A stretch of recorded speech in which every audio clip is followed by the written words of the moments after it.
Why do you feel so exhausted at the end of every week? Why does it seem like the same draining people keep showing up in your life? At work, in your friendships, maybe even at home. You try to be kind. You try to be accommodating. But kindness should not mean constantly sacrificing your own peace. There's a subtle, insidious thief in your life, and it's not just the external demands. It's the quiet, often unconscious decisions you make every day that give your power away. Think about the last time you said yes when every fiber of your being screamed no. Perhaps it was covering a colleague's shift for the third week in a row, or listening to a friend monologue about their life for an hour without them asking a single question about yours. That feeling you get afterward, the low hum of resentment, the mental exhaustion that leaves you staring at the ceiling when you should be sleeping, that is the cost of poor boundaries. It's the price you pay for prioritizing comfort over truth and acceptance over self-respect. We're taught from a young age that being a good person means being selfless, available, and agreeable. But this idea of goodness is often just a psychological trap, an invisible prison built of obligation and fear. Fear of conflict, fear of rejection, and most powerfully, the fear of disappointing others. This fear is what keeps you stuck in a loop. You're trapped in a script written by everyone else. When you constantly compromise your values, your time, and your energy to manage someone else's comfort, you are sacrificing the very foundation of your identity. You become a supporting actor in your own life story, constantly reacting to the emotional demands of others rather than writing your own central narrative. The cruel irony is that the more accommodating you become, the more draining people you attract. Why? Because you've unconsciously signaled to the world that your property, your time, your feelings, your needs is unguarded and available for consumption. If you want to take back control of your life, if you want to silence that nagging voice of resentment, the journey doesn't start with changing the world. It starts with finally understanding and enforcing the 3 fundamental laws of your personal property. It's time to move beyond the toxic cycle of obligation and step into the empowerment of truth. Today, we are going to expose the root cause of feeling controlled, a fundamental misunderstanding of your own emotional property. This isn't just about saying the word no. It's about acknowledging that you possess something sacred, your time, your energy, your emotions, your identity, and it needs a fence. Inspired by decades of psychological insight, I'm going to share the 3 laws of personal property that will instantly redefine your relationships, not by pushing people away, but by finally allowing authentic connections to exist. The journey we're embarking on isn't about becoming selfish. It's about becoming whole. It's the difference between being a victim of circumstance and becoming the master of your own life's design. By the end of this video, you won't just know how to say no, which is merely a technique. You'll fundamentally know why you must say no, and you'll understand exactly how to finally build the habits that make you the CEO of your own life. This shift from reactive accommodation to proactive assertion is the most powerful step you can take toward true freedom. We're going to move past the superficial anxiety of conflict and address the psychological deep water that keeps you tethered to patterns that drain you, making room for empowerment and true self-respect to finally breathe. Chapter 1. The Invisible Prison. What is the heaviest toll of having poor boundaries? It is the slow, agonizing loss of yourself. This isn't dramatic burnout we're talking about. This is psychological erosion. When you consistently compromise your wants, needs, and values just to keep a relationship together, to keep the peace, or to be seen as the nice one, you're actively giving away pieces of your identity. You're sacrificing who you are to manage who they are, constantly contorting yourself to fit into someone else's emotional structure. This isn't love, and it isn't healthy. This is a subtle, corrosive cycle of emotional debt where you're always the borrower, giving more than you can afford, and the currency is your own soul. The tragic truth is that the problem isn't solely the people controlling you. The far bigger issue is the invisible, unguarded gate that lets them in, the one you forgot to lock because you were too busy trying to be liked. We become so accustomed to seeking external validation that we forget to protect our internal space. This is where the psychological fear kicks in, particularly the raw, visceral terror of loneliness. Think about it. The fear of being alone, that deep, hollow feeling, is so powerful it will drive you back to toxic relationships that you know are bad for you. That single, overwhelming fear becomes the controller, the puppet master pulling your strings. You settle for less than you desire, less than you deserve, just to fill the void, to avoid the discomfort of sitting with yourself. You cling to the familiar pain because the uncertain pain of being truly alone seems worse. This is why people stay in jobs that crush their spirit or friendships that drain their energy. They would rather endure the known misery than face the unknown freedom. But when you finally commit to learning these laws and practicing this self-respect, a profound shift happens. You stop running from loneliness and you start cultivating a life so full, so grounded in your own values and purpose that the need for a toxic, codependent relationship simply vanishes. You become the source of your own stability, making you immune to the emotional manipulation of others, and you start attracting people who value your wholeness, not your compliance. That is the true power of defining your property line. Chapter 2. The first law of property. What is a boundary? It is not a defensive wall you build to keep people out, forcing you into isolation and resentment. Far from it. It is a fundamental psychological tool, a clear, protective property line you draw to define where you begin and where they end. Imagine yourself as a beautiful piece of real estate. Your boundaries are the clear, verbal, and emotional fence posts that say, "This is mine. This is my responsibility.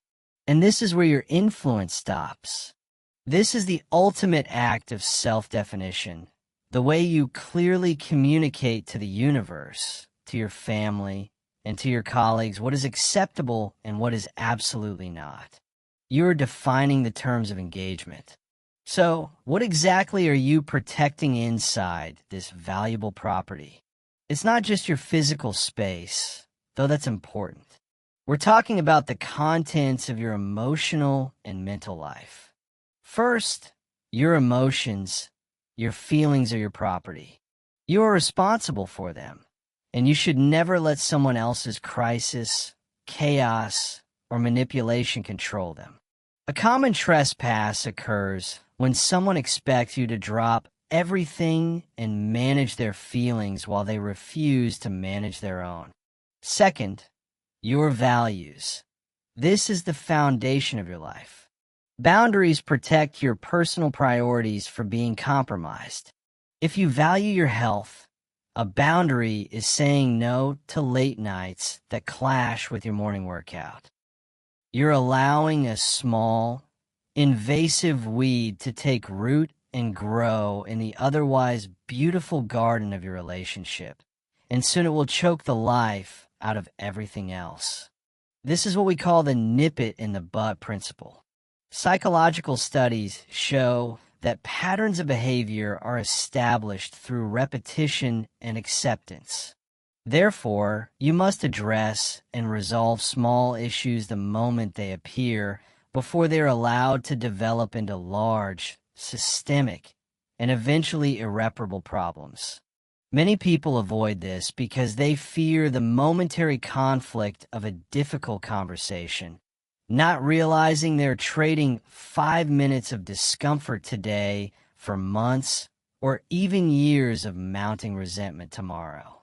The fear of confrontation becomes the most expensive fee you pay in your emotional life. Think about the person in your life who is always 30 minutes late. You wait. You sigh. You get increasingly frustrated watching the clock tick down your valuable time. But you say nothing. By tolerating that inconsiderate time management, you're teaching them, through your silence, that your time has no real value. You are a resource to be used, not a person to be respected. A healthy boundary doesn't require anger or drama. It simply requires clarity and consequence. A firm, healthy boundary says, I appreciate you scheduling this, but I'm starting the meeting at 10 a.m. sharp. If you're not here, I will wait 10 minutes and then I will leave and we can reschedule. This doesn't punish them. It simply sets a clear expectation on how you demand to be treated, creating a predictable, respectful structure for the relationship. When you start setting clear limits early on and, crucially, when you enforce them consistently, you instantly demonstrate self-respect, and that self-respect demands respect from others. You are either actively training people how to treat you, or you are effectively filtering out the selfish, immature people who refuse to acknowledge your personhood. This declarative act of self-worth is the key to transforming your relationships from draining compromises into genuinely respectful partnerships. Chapter 4. The third law, the cost of anxiety. The last major boundary violation is the most insidious because it is one we commit solely against ourselves. It's the adapt now, pay later strategy, and it's a silent, emotional catastrophe waiting to happen. In the fragile beginning stages of any significant connection, romantic, professional, or platonic, we often act contrary to our true self in a desperate, unconscious bid to gain acceptance. Think about it. You pretend to love mountain climbing when you secretly hate heights and just want a quiet evening with a book. You feign enthusiastic interest in a terrible project because you want the client and fear being seen as uncooperative. The internal narrative you construct is seductive. I'll adapt now, play the agreeable part, and once I'm secure and accepted, I can slowly, gently introduce my real preferences. This sounds like a smooth, socially intelligent strategy, but it is one of the biggest lies you will ever tell yourself. The harsh psychological reality is that the relationship you built is with the chameleon, not the foundation. You establish the rules of engagement based on a fabricated, agreeable persona. When you finally gain that acceptance and, months later, try to assert your real needs, when you say, actually, I need Sunday to myself to recharge, or I cannot take on that extra work, the other person doesn't see you growing. They see you changing. They become irritated, confused, and resentful. They demand you choose because you have just introduced a total stranger, your authentic self, into the relationship they thought they had secured. You find yourself in a painful cycle where you must either maintain the exhausting facade of the agreeable chameleon or face a conflict that feels disproportionately large because you kept your truth hidden for so long. The solution to this self-betrayal is the law of honesty. This law is a preventative measure. It demands that you be honest about your preferences, your desires, and your limits from the very start, no matter how small the potential conflict seems. Do not fear the early disagreement. Psychologically, conflict in the initial stages of any relationship is a powerful diagnostic tool. It helps you immediately assess the other person's maturity and their willingness to share power and respect your boundaries. If a small, honest statement of your needs causes them to retreat, manipulate, or attack, they were never interested in relating to you anyway. They were only interested in relating to your compliance. A relationship that thrives on one partner constantly adapting, shrinking, and sacrificing their core self is guaranteed to collapse under the weight of accumulated resentment. Your job is not to manage their reaction. Your job is to state your truth. Stop being the emotional chameleon, desperate for external acceptance and constantly shifting colors to match your environment. Be the solid, unmoving foundation. When you stand firmly in your truth, you attract only the people who are ready to build something real, mutually respectful, and enduring with who you truly are, not the agreeable mask you used to wear. This is the ultimate act of self-respect, and it is the key to taking back control. Conclusion: to stop being controlled, you must internalize and commit to living by the 3 laws of personal property. First, there's the law of property. This requires you to consciously define where you begin and where others end. You must clearly know the values, emotions, and behaviors that are sacred to you and commit to protecting them, understanding that they are not up for negotiation simply to avoid conflict. Second, there is the law of tolerance, a constant reminder that you get what you tolerate. If you allow small acts of disrespect to pass unchecked, you are training others to be comfortable with larger ones.